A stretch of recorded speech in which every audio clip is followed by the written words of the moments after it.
Tim, welcome to our channel and thanks for logging on. Today we're discussing the Patek Philippe Nautilus Flyback Chronograph, reference 5980R.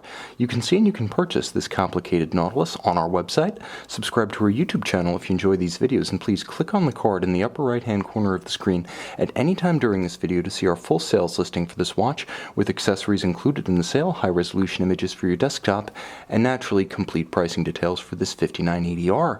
Now, you can see on my wrist 6 1/3 inches, 16 centimeters in circumference. This is a larger and bolder Nautilus. The 5980 was originally unveiled as part of the 30th anniversary collection of Nautilus references in 2006.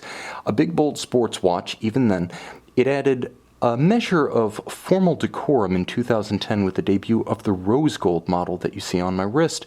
Now, across the round of the case, if one could describe it as such, you could find a measurement of 40.5 millimeters at its narrowest point. That's Patek's official measurement for the watch, but it wears larger.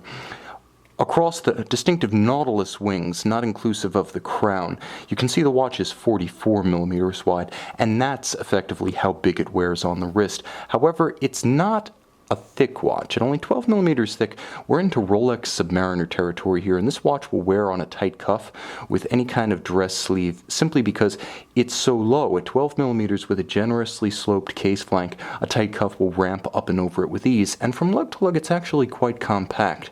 45.5 millimeters from lug to lug, it wears on a smaller wrist. I would say the lower limit for this watch, probably 14.5 centimeters of wrist circumference.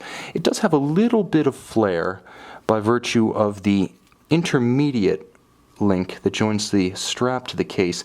Because of the flare of those intermediate links, the actual horizontal measurement across the wrist is about 52 millimeters. The strap is substantial, and you can see it flares nicely to match the shape of the lugs.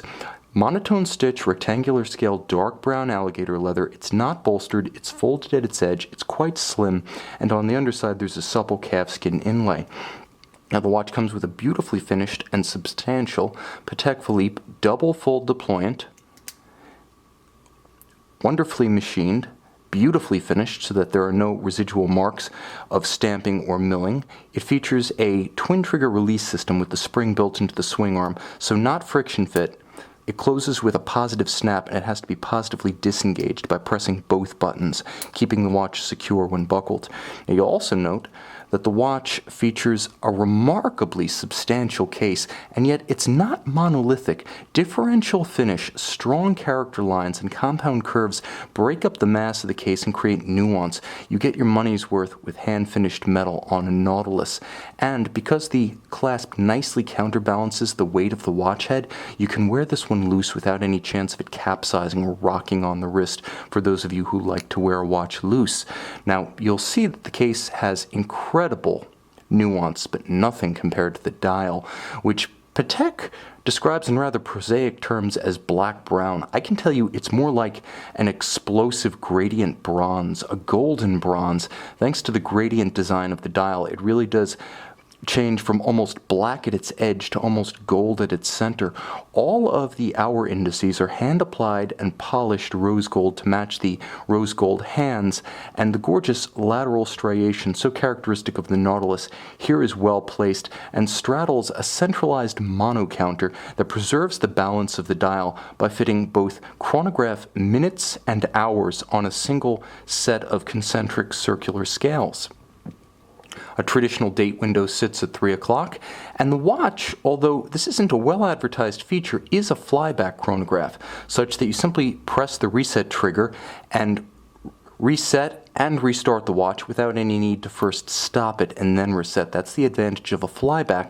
You'll also note that there is a dimple corrector on the flank because the movement, the CH28520, is derived from that in the 5960 annual calendar, and while the calendar display is paired back to a simple date window, the means of changing the calendar is retained. However, the watch also retains the 120-meter water resistance of the traditional 5711, so you give up nothing in sporting capability to gain complexity with the chronograph.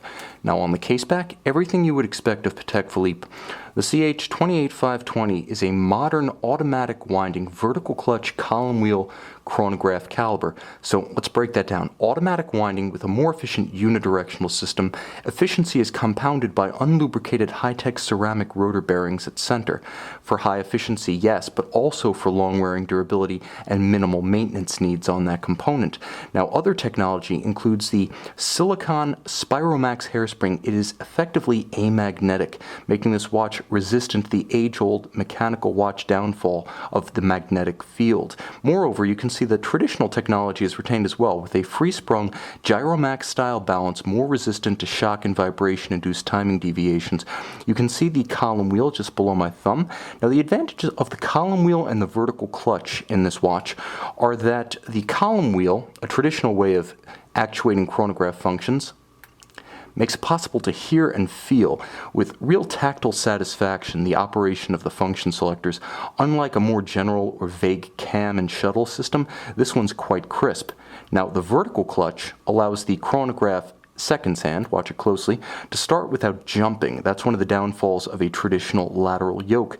No problem here. Likewise, the vertical clutch allows you to continuously run the chronograph without any additional wear and tear or hazard to the movement. Now, the watch, when fully wound, has a power reserve of approximately 45 hours, so this is an ideal daily wearer. The finish is everything you would expect of Patek Philippe. Beautiful circular Côte de Genève across the winding mass, the same on the bridges. There's an even perlage pattern across the base plate, but you'll also see it at the center of the winding rotor. Beautiful anglage mirrored on all of the jewel sinks as well as the edges of bridges. The finish is immaculate, and the watch absolutely explodes when viewed under a loupe. This watch rewards close viewing. You can enjoy the close viewing and perhaps take home this Patek Philippe 5980R on our website.